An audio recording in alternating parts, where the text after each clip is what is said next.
السلام علیکم ورحمۃ اللہ وبرکاتہ۔ الحمد للہ وکفى وسلام علی عباده الذین اصطفى اما بعد۔ ہر اچھا اور باعزت کام داہنے ہاتھ سے یعنی سیدھے ہاتھ سے یا سیدھے جانب سے کرنے کا بیان۔ ہر اچھا کام سیدھے ہاتھ سے یا سیدھے سائڈ سے یعنی داہنے طرف سے کرنے کا بیان۔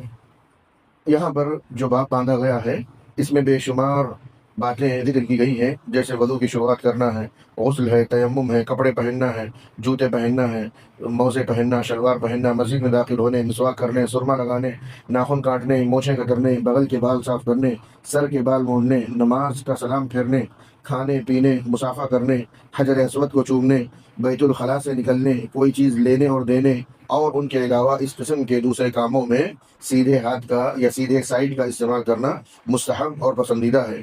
اس کے برخلاف دوسرے کاموں میں بائیں ہاتھ یا بایاں سائڈ کو مقدم کرنا مستحب ہے، جیسے ناک صاف کرنا، تھوکنا ہو تو بائیں طرف تھوکنا، بیت الخلاء میں داخل ہونا یا مسجد سے نکلنا یا موزے اتارنا یا چپل جوتا اتارنا، شلوار یا کپڑے اتارنا یا اسی طریقے سے طہارت لینا۔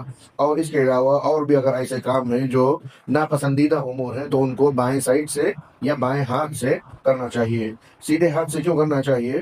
سیدھے ہاتھ والوں کی قرآن اور حدیث میں فضیلت آئی ہے، جن کے نام اعمال سیدھے ہاتھ میں ہوں گے ان کی فضیلت آئی ہے۔ اللہ رب العالمین نے فرمایا فَأَمَّا مَنْ أُوتِيَ كِتَابَهُ بِيَمِينِهِ، چنانچہ جس شخص کو اس کا اعمال نامہ سیدھے ہاتھ میں دیا جائے گا تو وہ کہے گا لو یہ میرا نام اعمال پڑھو۔ اور ایک اور آیت میں فرمایا فَأَصْحَابُ الْمَيْمَنَةِ مَا أَصْحَابُ الْمَيْمَنَةِ وَأَصْحَابُ الْمَشْأَمَةِ مَا أَصْحَابُ الْمَشْأَمَةِ، دائیں ہاتھ والے سبحان اللہ، دائیں ہاتھ والے کیا ہی چین اور آرام اور سکون میں رہیں گے، یعنی جن کے نام اعمال سیدھے ہاتھ میں دیے جائیں گے وہ لوگ نہایت ہی چین اور آرام کے ساتھ ہوں گے۔ اور بائیں ہاتھ والے افسوس، کیا حقیر ہیں بائیں ہاتھ والے، یعنی کس قدر تکلیف، کس قدر ذلت اور کس قدر رسوائی میں ہے بائیں ہاتھ والے، یعنی جن کے اعمال بائیں ہاتھ میں دیے جائیں گے یا جن کے نام اعمال پیٹھ پیچھے سے دیے جائیں گے وہ لوگ نہایت ہی ذلیل اور رسوا رہیں گے۔ اس کے بعد حضرت عائشہ رضی اللہ عنہ کی حدیث پیش کی گئی۔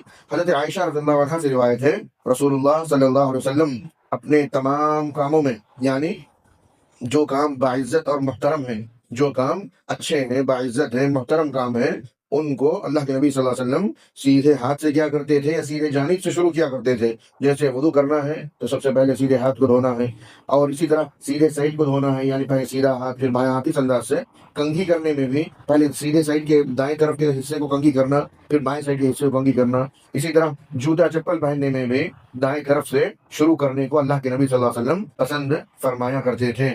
اور دوسری حدیث حضرت عائشہ رضی اللہ عنہ سے ہی روایت ہے کہ رسول اللہ صلی اللہ علیہ وسلم کا دایاں ہاتھ تو آپ کے وضو اور کھانے کے لیے، اور بایاں ہاتھ استنجا یعنی طہارت لینے اور دوسرے ناروا کاموں میں، یعنی وہ کام جو ناپسندیدہ ہو تو ان کاموں کے استعمال کے لیے بایاں ہاتھ یا بایاں سائڈ استعمال ہوا کرتا تھا۔ مثال کے طور پر دیکھیں، کھانا کھانا ایک اچھا کام ہے، کھانا کھانا ایک اچھا کام ہے تو سیدھے ہاتھ کا استعمال کرنا۔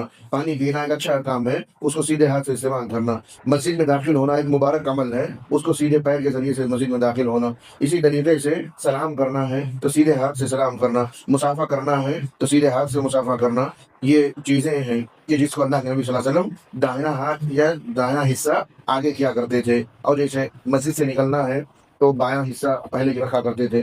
حمام کوئی اچھی جگہ نہیں ہے، وہاں اللہ کے نبی صلی اللہ علیہ وسلم جاتے تو بائیں حصے کو، بائیں پیر کو جو پہلے آگے رکھا کرتے تھے۔ ناک صاف کرنا ہے یہ تو اس کو بھی جو بائیں ہاتھ کا استعمال اس کے لیے کیا کرتے تھے۔ غرض یہ کہ ایک اصول یاد رکھیں، جو بھی مبارک کام ہے، جو بھی اچھے کام ہیں، جو بھی باعزت اور شریف کام ہیں وہ داہنے طرف سے یعنی سیدھے جانب سے یا سیدھے ہاتھ سے کیے جائیں گے، اور جو اس کے علاوہ کے امور ہیں جیسے طہارت لینا ہے، واش روم کو گئے ہیں صفائی کرنا ہے، ناک صاف کرنا ہے، یہ اس انداز سے یہ جو کام ہے ان چیزوں کو اللہ کے نبی صلی اللہ علیہ وسلم بائیں ہاتھ سے کیا کرتے تھے۔ ہمیں بھی اللہ کے نبی صلی اللہ علیہ وسلم کی سنت کو اپنانا چاہیے۔ بہت سارے لوگ کھانا کھاتے ہیں سیدھے ہاتھ سے، لیکن جب پانی پینے کی باری آتی ہے تو بائیں ہاتھ سے پی لیتے ہیں۔ کیوں؟ کہ کہیں گلاس گندی نہ ہو جائے، کہیں باٹل گندی نہ ہو جائے۔ نہیں میرے بھائی، یہ سنت رسول کے سراسر خلاف ہے، سراسر خلاف ہے۔ اور میں نے آپ سے کوئی چیز مانگا، سیدھے ہاتھ سے لینے کے بجائے آپ جو بائیں ہاتھ پیش کر رہے ہیں اور لینا ہے تو بائیں ہاتھ آپ آگے بڑھا رہے ہیں، یہ عمل بھی صحیح اور درست نہیں ہے۔ سیدھا ہاتھ آگے بڑھائیے، میں بھی سیدھا ہاتھ بڑھاؤں، آپ بھی سیدھا ہاتھ بڑھائیے۔ یہ آداب ہے، یہ طور طریقے ہیں